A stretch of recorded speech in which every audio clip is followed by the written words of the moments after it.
Hər vaxtınız xeyir. Bu gün sizi şirniyyat səhifəmə yenə də dəvət edirəm. Gördüyünüz kimi bloknotum təzədir. Sizi biraz təəccübləndirmək istəyirdim. Bəzilərini buradan bişirmişik, bəzilərini daha bişirəcəyik. Bu gün isə səhər şehi deyilən bir keks hazırlayırıq. İndi mən sizə bloknotumda yazıram nə lazımdır. Birinci növbədə biz kəsmikli kürəcikləri hazırlayırıq. Bunu kəsmiklə hazırlamaq bir azacıq elə bil ki, bu piroqun, tortun, keksin qiymətini aşağı salmaqdır məqsəd. Çünki burada pendir istifadə olunur, bahalı bir pendirdən.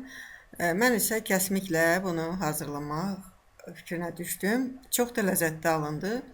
İndi baxın, reseptdə yazılan qədər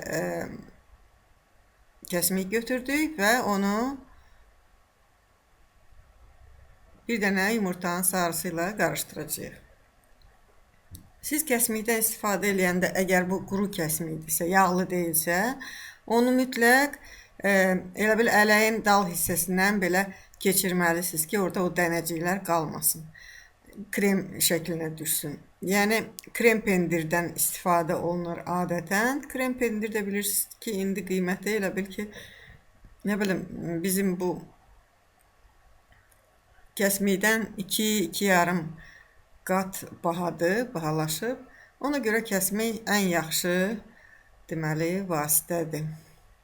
Qarışdırıram. Gördüyünüz kimi şəkər tozunu da əlavə eləmişdim. Ən axırda badam tozu əlavə edirik. Yenə də burada da badam tozunu deyərsiniz hardan alım. Onu özünüz də hazırlaya bilərsiniz. Mən isə fındıq tozundan istifadə elədim. Daha doğrusu fındıq unundan. Fındığı kofe əzən maşında, kofe çəkən maşında çəkdim və qatdım bura. Vəssalam, burada belə professor olmaq lazım deyil. Götürürsünüz, onu çəkirsiniz. İstəyirsiniz, ət maşınından keçirin, kofe maşınınız yoxdursa. Vəssalam, indi əllərinizi tərtəmiz yudunuz, yaş elədiniz və kürəciklərimizi hazırlamağa başlayırıq. Mən əlbəttə bu keksin adını qoymazdım səhər şehi. Çünki bunlar heç şehi oxşamır. Bunlar doluya oxşayır. Səhər dolusu desəydilər daha yaxşı olardı. Ya dolu yağmış keks desəydilər daha yaxşı olardı. Nəysə, kimsə icad edib də qoy olsun. İndi bunları bir-bir yumurlayırıq. Haradasa 15-20 kürəcik eləyə bilərsiniz. İri olanda elə bil ki, yəni 15 dənə kürəcik eləyəndə elə bil ki, onlar daha, necə deyim, rəsmi daha gözə gəlimli olur kəsəndə keksinizi. Və bunu buzxanaya qoyuruq. Buzxanaya qoyuruq, haradasa 1 saat, 2 saat qabaqcadan qoya bilərsiniz, qorxunuz yoxdur.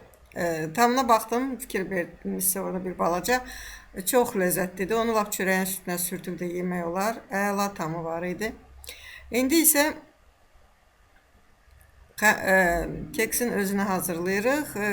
4 yumurta qoydum. Bir dənə yumurtanın ağı qalmışdı. Onu qoydum. İndi deyirsiniz ki, əşi, haçan qoydun, haçan deyirsən. Mən videonu sürətləndirdim ki, sizin vaxtınızı azalın. Bəziləri də deyir ki, əşi, uzun uzadı, baxmağa, yəni çox vaxt aparır. Ona görə qısaltdım onu, elə bil, vaxtını yarıya indirdim. İndi səsləndirirəm, çatdıra bilmirəm, inandırıram sizə ki, çox şey adətən mən deyirəm dəqiqliklə. Burada bir balaca görürsünüz ki, özüm də çaşıb qalmışam. Yəqin ki, buna da örgəşər idi. Nəysə, yağımı əlavə elədim. Yağ otaq temperaturunda olmalıdır, bilirsiniz. Yumurta, şəkər, yağ. İndi isə qatığımızı əlavə edəcəm. Qatıq nə qədər duru olsa o qədər yaxşıdır. Bunu qeyd eləmək istəyirəm. Qatığın içində bir çimdik duz atmışam. Duzsuz mən heç keçinə bilmirəm. Və bura 150 millilitr, yəni 150 qram qatıq əlavə eləmək lazımdır. Bir damcı dibində saxlayıram. Ona görə ki, qabımız 200 qramlıqdır və qarışdırırıq. Deməli, bütün duru ərzaqlarımızı qarışdırdıq. İndi keçirik una. Unumuz 300 qramdır. Onu ələkdən keçirməliyik. Ələkdən keçirməmişdən qabaq üzərinə vanilin, və qabartma tozumuzu da əlavə eləyirik ki, orada nə bilim harasındasa çox, harasındasa az düşməsin, eyni yerdə olsun qabartma tozu. Belə eləməyəndə bişirdiyiniz kekslər partlayır, elə bil ki, o torpaq aralanıb belə aralanır bişəndə. Amma ələkdən keçirdəndə unla bir yerdə onlar belə düz olur, üstü hamar olur. Daha gözə gəlimli olur. Gördüyünüz kimi unun hamısını əlavə elədim. Heç saxlamadım. Deyirsiniz ki, mütləq elə belə bir keks eləməli. Yox, istəyirsiniz başqa keks eləyin. Siz bildiyiniz keksdən də bunu eləyə bilərsiniz. Ancaq görüntüsü biraz dəyişik çıxacaq. Adətən zebra eləyirsiniz, nə bilim, mramorunu keks eləyirsiniz, mərmər keksi əyər eləyirsinizsə, eləmirsinizsə elə burada yazılan ölçüləri götürün, istifadə eləyin, çox gözəl alınır. Əsas məqsəd odur ki, qabın dibində, bişirdiyiniz qabın dibində açıq rəngdə krem olsun, üstündə krem deyirəm, xəmir olsun. Görürsünüz, qabımı götürdüm. Bu qabda birinci dəfə bişirəcəyim və bilmirəm necə alınacaq. Ona görə dibinə kağız saldım, hələ kağızı da yağladım. Qabın da qırağını yağladım ki, rahat çıxsın. Siz də belə eləyin. Lap bildiyiniz qabdan da istifadə eləsəniz, çünki burada xəmirdə şəkər var, ola bilər ki, sizi biraz acıq xəyal qırıqlığına necə deyirlər, uğrada bilər. Baxın, xəmirimizi çox düzgün halda yaymalıyıq. Buna fikir verin, ən çox buna fikir verin. Hansı keks eləyirsiniz, eləyin. Əgər belə kürəciklərlə eləyəcəksinizsə, onu belə çox rahatlıqla yaymalısınız. Qabınızın dibinə düz olsun. Yoxsa şəkil pozular. İndi bir şey də deyim sizə. Mən sizə dedim başqa kekslər. Başqa kekslər deyəndə ki, onlar çox duru olmamalıdır. Ona da fikir verin. Duru olsa o da alınmaya bilər. İndi qalan yarısına 2 qaşıq kakao əlavə edirik. Biraz da saxlayırıq dibində kakaonu.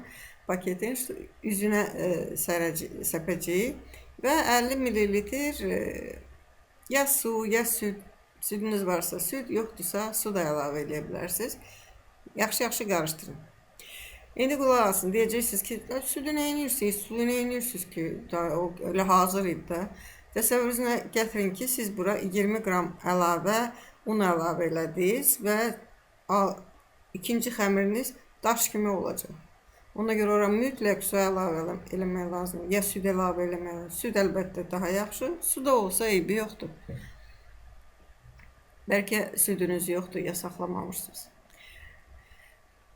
Deməli, bu bişəndən sonra yenə də bunu indi düzgün yaymalıyıq da. O əlimdə yayınca danışım sizə. Çünki kremin çəkilişini çəkmişdim, qoymadım sözüm düzü. Keçən dəfə mən sizə krem hazırlamışdım. Bir neçə dəfə mən sizə hazırladığım məmulatların içində krem hazırlayıb göstərmişəm. Hesab elədim ki, bu təkrar olacaq. Ona görə sizə deyim, bacardığınız kremi aslında xoşunuz gəlirsə, ondan istifadə edə bilərsiniz. Yox, əgər bilmirsinizsə, salın köhnə videolarda var. Orada krem tərifində görə bilərsiniz. Görürsünüz, yenə də mən midi bunun üstünü hamarlayıram. Məqsəd odur ki, üstü düz olmalıdır ki, biz üstünə o kürəcikləri qoyanda onun kürəciyin hər tərəfi elə bil ki, bu şokolad kimisi ilə örtülmüş olacaq. Kürəciklərimi buzluqdan çıxartdım və çox səliqə ilə düzürəm, amma hövsələm çatmır, qızımı çağıracağım, o gəlsin düzsün, çünki yoruldum. Mən isə danışacağım. İstəyirsiniz 300, istəyirsiniz 5-5, istəyirsiniz 4-4, neçə dənə istəsəz, o qədər də düzün. Baxın, qızım 5-5 düzdür. Bir başqa qaba, çünki 2 porsiya eləyirdi. Bu isə mənim qabımda 3-3-dür. Bişirdik, çıxardıq. 180-175 dərəcə, o yenə də sobanızdan asılıdır. 30-35 dəqiqə bişirəcəksiniz. Baxın, üzərinə artıq mən mən deyəndə qızım əlavə eləyir kremi. Kremi sürtəndə onun bütün o nə dəlmə deşiyi var, hamısına dolacaq və düppədüz olacaq. Daha sonra üzərinə kakao səpin. Xoşunuz gəlirsə kofe də səpə bilərsiniz. O sizdən asılıdır. Və kəsirəm sizə göstərməyə. Əlbəttə bunu 1-2-3 saat saxlamalısınız ki, biraz fikir verirsiniz. İndi başa düşürsünüz ki, bu kürəciklərin qıraqları elə olmaq üçün üstünü düz, hamar eləməlidir ki, kürəni batıranda o elə bil onu qucaqlayır. Nəysə, gördünüz, hazırladıq. Siz də hazırlayın. Can sağlığı ilə yeyin, tanışlarınızla bölüşün, qohumlarınızı süfrənizin arxasına yığın, süfrəniz bol olsun, ürəyiniz geniş olsun və xoşbəxt olun. Videolarla bölüşməyi unutmayın, sizi yenə gözləyəcəyim. Xudahafiz.